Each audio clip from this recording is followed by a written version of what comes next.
What's going on, my broskiis? My name is Toadski, back again, here to bring you guys yet another One Piece Treasure Cruise video, and we're here with Treasure Map. Treasure Map has just started here against Charlotte Linlin. So the team that you're seeing here against the Intrusion Fight Big Mom has slightly changed since the initial team breakdown video that I posted.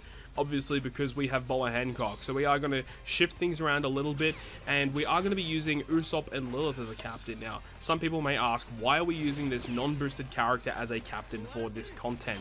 Mainly because their effect, Lilith's captain ability, allows you to get a 5-turn 3.0 chain boundary. And that's exactly what Sabo does with his captain ability, but obviously Sabo's captain ability requires you to have 4 Revolutionary Army characters on your team, which is essentially impossible to do if you don't have the new characters. So we opt to use the unboosted Usopp and Lilith to help us get around the main problem in this content, which is that chain boundary buff. We extend it with Summon Nami, we have Bluegrass to deal with a bunch of different debuffs, increased defense, tandem slots, or boost from multiple stages, end of turn damage for the final stage works out perfectly. We have Boa Hancock here to allow us to get a conditional boost on the final stage, as well as giving us a lot of points. Usopp and Lilith, they help even further by having an attack boost for the final stage, and of course friend captain Sabo because of his a 2x point booster. Linlin on the team also because she's a relatively high point booster. Usopp and Lilith allow the rest of your team to become more free. You can team build a lot easier when Usopp and Lilith allow you that freedom to give you that chain boundary without having to rely on Sabo to do it for you.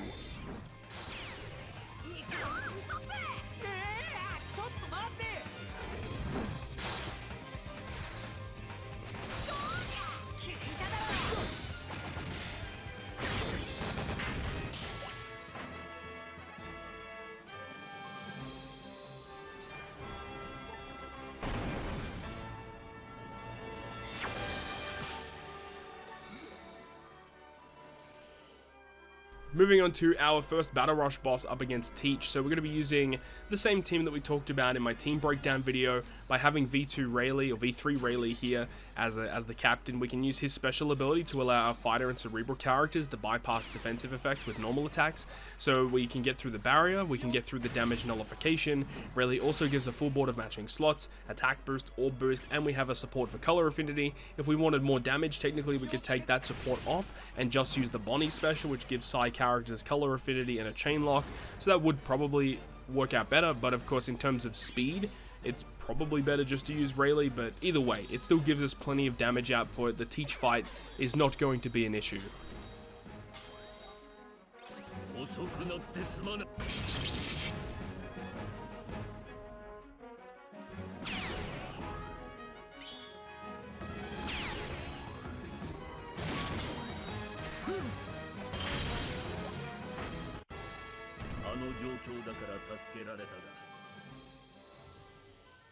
The second Battle Rush boss up against Alvida and Kobe. We're going to be using Cat Viper captains here, using the super type to wave clear the first couple of stages, and then when we reach the final stage, because we do have the full board of Wano slots still, we don't really have to worry about that. We do have an unboosted Perona on the team just because of the support of Bartholomew Kuma to remove 5 turns of despair. That, in combination with our upgraded Merry-Go, allows us to remove 6 turns of despair naturally, along with our sockets, of course, removing a total of 9, so we just ignore the despair completely.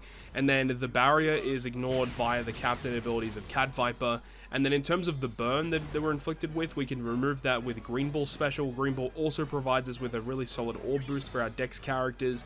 And then we also have the support of Roger and Odin on Hiyori to give our slasher characters a 1.75 times attack boost, I believe it is. So that allows the Cat Viper, the Hiyori, and the Dogstorm to do even more damage.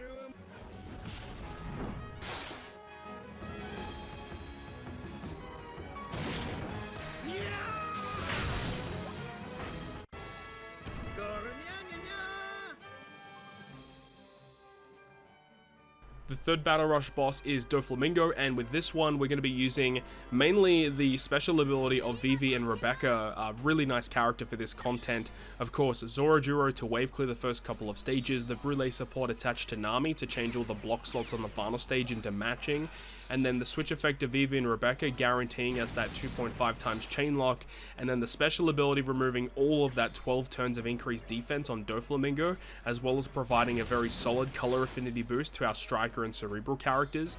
So with that alone, that's going to give us enough damage to kill pretty comfortably. Later, as we go deeper into the content, we can activate Kobe special for an orb boost to our Cerebral characters. We can also use the special ability of Nami to get us a paralyzed conditional boost. So I don't really think this is going to be that big of an issue as we get deeper into the event.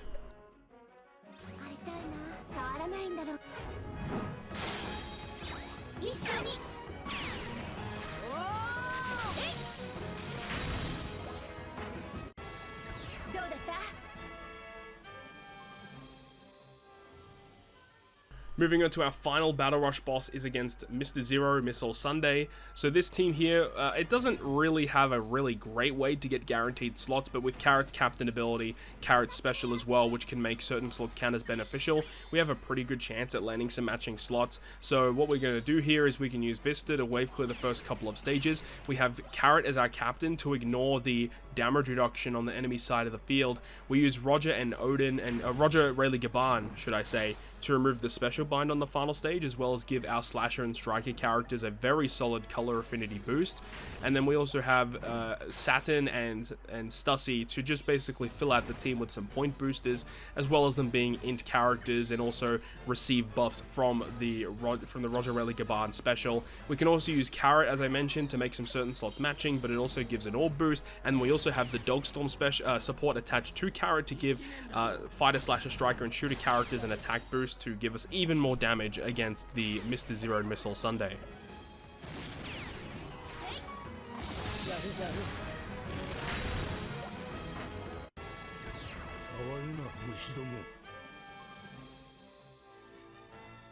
And now we can move on to our final boss, which is against Portgaz The Ace, and we're going to be using Sabo as the friend captain once again, obviously because of that 2x point boost. And the way that this team is going to be working is on stage 2, we're inflicted with that really nasty special bind, but luckily the 6+ of Mihawk and Perona, with their switch effect and special, we can remove all of that completely. And then with the support of Sakazuki attached to Mihawk and Perona, when we activate the special, we get a full board of strength slots, and the friend captain Sabo will treat strength slots as beneficial. So we just get a full board of slots naturally, which is great. And then Saber special can also be used on stage 2 to remove that nasty attack down. When we get to the final stage, we are going to have to deal with a lot of different debuffs. The bind is going to be dealt with Boa Hancock. Boa is also pretty useful here because she does remove the increased defense and the damage reduction off of the enemy side of the field. We can then use the switch effect of Nami and Karina to get us some matching slots. And then, well, I say matching slots, but I should say more beneficial slots. And then the special ability of Karina will not only remove the damage threshold on our side of the field, but also remove the attack down. So being able to deal with all of the gimmicks just with the Boa and the Karina special is fantastic. We then also have the special ability of Crocodile to get an attack boost. Karina's provided us with an orb boost. We have a conditional boost with Boa Hancock. So this is going to give us more than enough damage to take down this content. And we essentially have a full board of matching slots aside from the Charlotte Linlin as the sub there, which that doesn't really matter because she's not really receiving any buffs from the captains anyway. She's mainly here just as a point booster character. So those are my teams that I have against the most recent treasure map. Hopefully you guys enjoyed the video. If you did, make sure to go ahead and leave a like. And if you want to stay up to date with all the content I post, including more One Piece Treasure Cruise content, make sure to hit the subscribe button down below. And that, guys, I'll see you guys within the next video.